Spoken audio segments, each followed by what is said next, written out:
Tere, mina olen Hardo Adamson. Ma olen tulihingeline õpilasvahetuse fänn. Olen palju kordi vahetuses olnud ja selles koolis olen juba teist korda. Kui ma koolimajja jõudsin, olid tunnid juba alanud. Õpilane Adamson, miks te hilinesite tundi? Ja nüüd sõuama Kärdla kooli vahetusõpilaseks. Tegelikult olen ma siin koolis üsna populaarne poiss. Vahetuspered võtavad mind vastu nii linnas kui ka maal. Ma sain esimest korda 5. Ja see kantakse kodukooli ka veel üle. Tema on mu üks lemmikumaid õpetajaid siit koolist.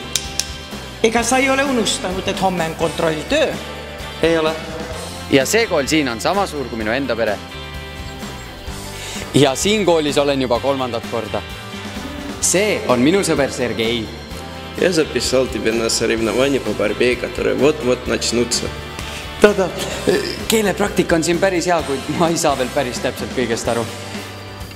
Ja siit koolist leidsin endale tüdruku. See on minu sõbranna Mulgimaalt. Kas sa hakkad medega üten õppima? Ja ikka võime tantsida. Ja mõne mõjutaja juurde võiks lausa elama jääda. Ega siin elul väga viga ei olegi. Kui sa oled 7. kuni 12. klassi õpilane, mine vahetusõpilaseks, nagu tegin seda mina.